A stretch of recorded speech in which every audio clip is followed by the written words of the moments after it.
اعوذ باللہ من الشیطان الرجیم۔ میں اللہ کی پناہ لیتا ہوں شیطان مردود سے۔ بسم اللہ الرحمن الرحیم۔ اللہ کے نام سے شروع کرتا ہوں جو بڑا مہربان نہایت رحم والا ہے۔ ترجمہ سورۃ البقرہ رکوع 7 تا 8۔ تو موسیٰ نے کہا، کیا ایک بہتر چیز کے بجائے تم ادنا درجے کی چیزیں لینا چاہتے ہو؟ اچھا، کسی شہری آبادی میں جا رہے ہو، جو کچھ تم مانگتے ہو وہاں مل جائے گا۔ آخر کار نوبت یہاں تک پہنچی کہ ذلت و خواری اور پستی و بدحالی ان پر مسلط ہو گئی اور وہ اللہ کے غضب میں گر گئے۔ یہ نتیجہ تھا اس کا کہ وہ اللہ کی آیات سے کفر کرنے لگے اور پیغمبروں کو ناحق قتل کرنے لگے۔ یہ نتیجہ تھا ان کی نافرمانیوں کا، اس بات کا کہ وہ حدود شرع سے نکل جاتے تھے۔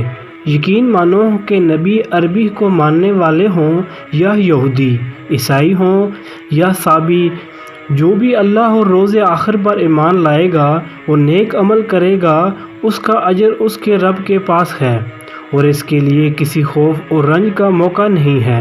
یاد کرو وہ وقت جب ہم نے طور کو تم پر اٹھا کر تم سے پختہ عہد لیا تھا اور کہا تھا کہ جو کتاب ہم تمہیں دے رہے ہیں اسے مضبوطی کے ساتھ تھامنا اور جو احکام و ہدایت اس میں درج ہیں انہیں یاد رکھنا۔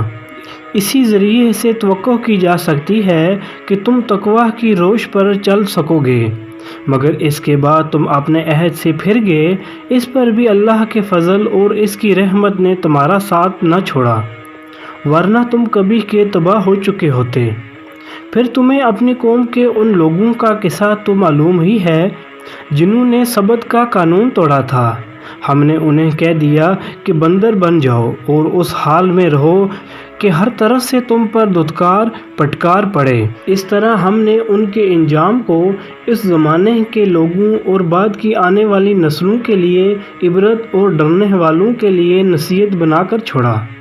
پھر وہ واقعہ یاد کرو جب موسیٰ نے اپنی قوم سے کہا کہ اللہ تمہیں ایک گائے ذبح کرنے کا حکم دیتا ہے۔ کہنے لگے، کیا تم ہم سے مذاق کرتے ہو؟ موسیٰ علیہ السلام نے کہا، میں اس سے خدا کی پناہ مانگتا ہوں کہ جاہلوں کی سی باتیں کروں۔ بولے، اچھا، اپنے رب سے درخواست کرو کہ وہ ہمیں اس گائے کی کچھ تفصیل بتائے۔ موسیٰ علیہ السلام نے کہا، اللہ کا ارشاد ہے کہ وہ ایسی گائے ہونی چاہیے جو نہ بوڑھی ہو نہ بچیا بلکہ اوسط عمر کی ہو، لہذا جو حکم دیا جاتا ہے اس کی تعمیل کرو۔ پھر کہنے لگے، اپنے رب سے یہ اور پوچھ دو کہ اس کا رنگ کیسا ہو۔ موسیٰ نے کہا، وہ فرماتا ہے زرد رنگ کی گائے ہونی چاہیے جس کا رنگ ایسا شوخ ہو کہ دیکھنے والوں کا جی خوش ہو جائے۔ پھر بولے، اپنے رب سے صاف صاف پوچھ کر بتاؤ کیسی گائے مطلوب ہے، ہمیں اس کی تعین میں اشتباہ ہو گیا ہے، اللہ نے چاہا تو ہم اس کا پتہ پا لیں گے۔ موسیٰ نے جواب دیا، اللہ کہتا ہے کہ وہ ایسی گائے ہے جس سے خدمت نہیں لی جاتی، نہ زمین جوتی ہے نہ پانی کھینچتی ہے، صحیح سالم اور بے داغ ہے۔ اس پر وہ پکار اٹھے کہ ہاں، اب تم نے ٹھیک پتہ بتایا ہے۔ پھر انہوں نے اسے ذبح کیا، ورنہ وہ ایسا کرتے معلوم نہ ہوتے تھے۔ اور تمہیں یاد ہے وہ واقعہ جب تم نے ایک شخص کی جان لی تھی، پھر اس کے بارے میں جھگڑنے اور ایک دوسرے پر قتل کا الزام ٹھوپنے لگے تھے، اور اللہ نے فیصلہ کر لیا تھا کہ جو کچھ تم چھپاتے ہو اسے کھول کر رکھ دے گا۔ یہ تھا سورۃ البقرہ کے 7ویں اور 8ویں رکوع کا ترجمہ۔ اب سورۃ البقرہ کے 7ویں اور 8ویں رکوع کی تفسیر۔ یہ مطلب نہیں ہے کہ من و سلوہ چھوڑ کر جو بے مشقت مل رہا ہے وہ چیزیں مانگ رہے ہو جن کے لیے کھیتی باڑی کرنی پڑے گی، بلکہ مطلب یہ ہے کہ جس بڑے مقصد کے لیے یہ صحرا نوردی تم سے کرائی جا رہی ہے، اس کے مقابلے میں کیا تم کام و دہن کی لذت اتنی مرغوب ہے کہ اس مقصد کو چھوڑنے کے لیے تیار ہو؟ ان چیزوں سے محرومی کچھ مدت کے لیے بھی برداشت نہیں کر سکتے۔ آیت سے کفر کرنے کی مختلف صورتیں ہیں۔ مثلا ایک یہ کہ خدا کی بھیجی ہوئی تعلیمات میں سے جو بات اپنے خیالات یا خواہشات کے خلاف پائی اس کو ماننے سے صاف انکار کر دیا۔ دوسرے یہ کہ ایک بات کو یہ جانتے ہوئے کہ خدا نے فرمائی ہے پوری ڈٹائی اور سرکشی کے ساتھ اس کی خلاف ورزی کی اور حکم الہی کی کچھ پرواہ نہ کی۔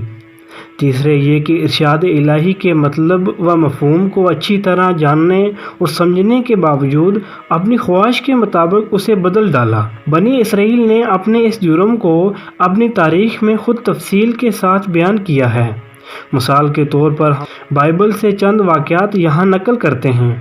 ایک، حضرت سلیمان علیہ السلام کے بعد جب بنی اسرائیل کی سلطنت تقسیم ہو کر دو ریاستوں یروشلم کی دولت یہودیہ اور سامریہ کی دولت اسرائیل میں بٹ گئی تو ان میں باہم لڑائیوں کا سلسلہ شروع ہوا اور نوبت یہاں تک آئی کہ یہودیہ کی ریاست نے اپنے ہی بھائیوں کے خلاف دمشق کی عرائی سلطنت سے مدد مانگی۔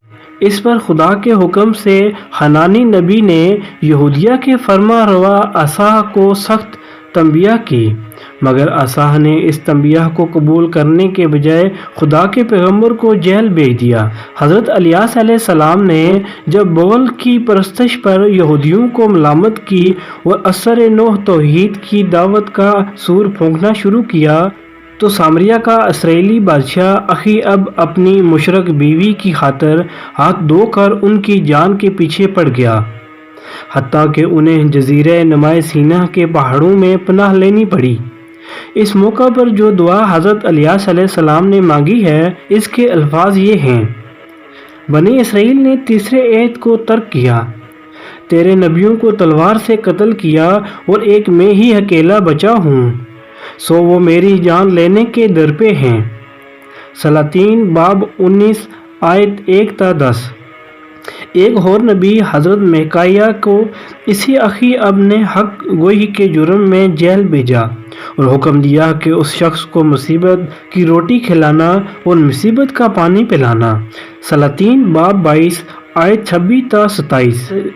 پھر جب یہودیہ کی ریاست میں اعلانیہ بت پرستی اور بدکاری ہونے لگی اور زکریا نبی نے اس کے خلاف آواز بلند کی تو شاہ یہودہ یوآس کے حکم سے انہیں عین ہیکل سلیمانی میں مقدس اور قربان گاہ کے درمیان سنسار کر دیا گیا۔ تواریخ باب 24 آیت 21۔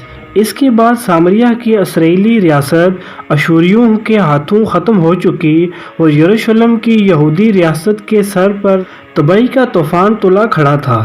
تو یرمیہ نبی اپنی قوم کے زوال پر ماتم کرنے اٹھے اور کوچے کوچے انہوں نے پکارنا شروع کیا کہ سنبھل جاؤ ورنہ تمہارا انجام سامریہ سے بھی بدتر ہوگا۔ مگر قوم کی طرف سے جو جواب ملا وہ یہ تھا کہ ہر طرف سے ان پر لعنت اور پٹکار کی بارش ہوئی، پیٹے گئے، قید کیے گئے، رسی سے باندھ کر کیچڑ بھرے حوض میں لٹکا دیے گئے تاکہ بھوک اور پیاس سے وہیں سوکھ کر مر جائیں، اور اس پر الزام لگایا گیا کہ وہ قوم کے غدار ہیں، بیرونی دشمنوں سے ملے ہوئے ہیں۔ یرمیہ باب 15 آیت 1 تا 18، آیت 20 تا 23، باب 20 آیت 1 تا 18۔ ایک اور نبی حضرت آموس کے متعلق لکھا ہے کہ جب انہوں نے سامریہ کی اسرائیلی ریاست کو اس کی گمراہیوں اور بدکاریوں پر ٹوکا اور ان حرکات کے برے انجام سے خبردار کیا تو انہیں نوٹس دیا گیا کہ ملک سے نکل جاؤ اور باہر جا کر نبوت کرو۔ آموس باب 7 آیت 10 تا 13۔ حضرت یحییٰ علیہ السلام نے جب ان بد اخلاقیوں کے خلاف آواز اٹھائی جو یہودیہ کے فرما روا ہیرودیس کے دربار میں کھلم کھلا ہو رہی تھی تو پہلے وہ قید کیے گئے، پھر بادشاہ نے اپنی مشوکہ کی فرمائش پر قوم کے اس صالح ترین آدمی کا سر قلم کر کے ایک تھال میں رکھ کر اس کی نظر کر دیا۔ مرکش باب 6 آیت 17 تا 29۔ آخر میں حضرت عیسیٰ علیہ السلام پر بنی اسرائیل کے علماء اور سرداران قوم کا غصہ بھڑکا کیوں نہ کہ وہ انہیں ان کے گناہوں اور ان کی ریاکاریوں پر ٹوکتے تھے اور ایمان پرستی کی تلقین کرتے تھے۔ اس قصور پر ان کے خلاف جھوٹا مقدمہ تیار کیا گیا۔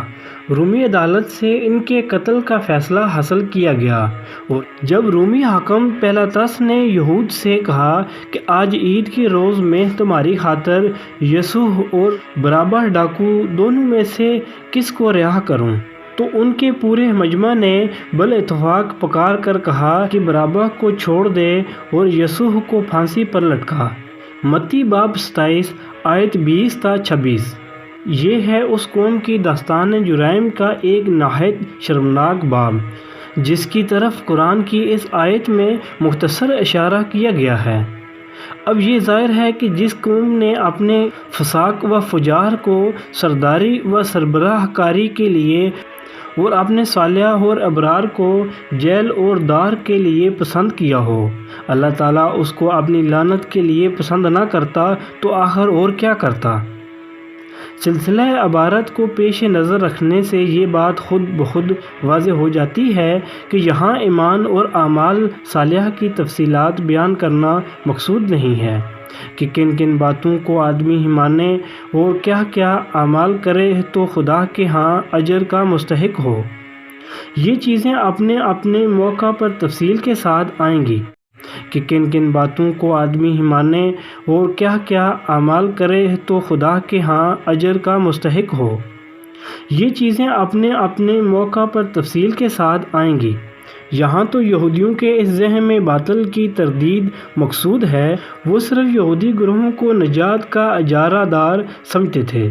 وہ اس خیال خام میں مبتلا تھے کہ ان کے گروہ سے اللہ کا کوئی خاص رشتہ ہے جو دوسرے انسانوں سے نہیں ہے، لہذا جو ان کے گروہ سے تعلق رکھتا ہے وہ خواہ اعمال اور عقائد کے لحاظ سے کیسا ہی ہو، بہرحال نجات اس کے لیے مقدر ہے، اور باقی تمام انسان جو ان کے گروہ سے باہر ہیں وہ صرف جہنم کا ایندھن بننے کے لیے پیدا ہوئے ہیں۔ اس غلط فہمی کو دور کرنے کے لیے فرمایا جا رہا ہے کہ اللہ کے ہاں اصل چیز تمہاری یہ گروہ بندیاں نہیں ہیں، بلکہ وہاں جو کچھ اعتبار ہے وہ ایمان اور عمل صالح کا ہے۔ جو انسان بھی یہ چیز لے کر حاضر ہوگا وہ اپنے رب سے اپنا اجر پائے گا۔ خدا کے ہاں فیصلہ آدمی کی صفات پر ہوگا، نہ کہ تمہاری مردم شماری کے رجسٹروں پر۔ اس واقعہ کو قرآن میں مختلف مقامات پر جس انداز سے بیان کیا گیا ہے اس سے یہ بات صاف ظاہر ہوتی ہے کہ اس وقت بنی اسرائیل میں یہ ایک مشہور و معروف واقعہ تھا، لیکن اب اس کی تفصیل کیفیت معلوم کرنا مشکل ہے۔ بس مجموعاً یوں سمجھنا چاہیے کہ پہاڑ کے دامن میں میثاق لیتے وقت ایسی خوفناک صورتحال پیدا کر دی گئی تھی کہ ان کو ایسا معلوم ہوتا تھا کہ گویا پہاڑ ان پر آ پڑے گا۔ ایسا ہی کچھ نقشہ صورت اعراف آیت 181 میں کھینچا گیا ہے۔ ملاحظ ہو صورت اعراف حاشیہ نمبر 132۔ سبت یعنی ہفتے کا دن بنی اسرائیل کے لیے یہ قانون مقرر کیا گیا تھا کہ وہ ہفتے کو آرام اور عبادت کے لیے مخصوص رکھیں۔ اس روز کسی قسم کا دنیاوی کام حتیٰ کہ کھانا پکانے کا کام بھی نہ خود کریں، نہ اپنے خادموں سے لیں۔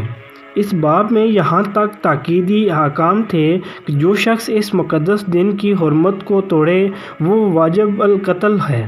ملاحظ ہو خروج باب 31 آیت 16 تا 17۔ لیکن جب بنی اسرائیل پر اخلاقی و دینی انحطاط کا دور آیا تو وہ اعلیٰ اعلان سبت کی بے حرمتی کرنے لگے، حتیٰ کہ ان کے شہروں میں کھلے بندوں سبت کے روز تجارت ہونے لگی۔ اس واقعے کی تفصیل آگے سورۃ الاعراف رکوع 21 میں آتی ہے۔ ان کے بندر بنائے جانے کی کیفیت میں اختلاف ہے۔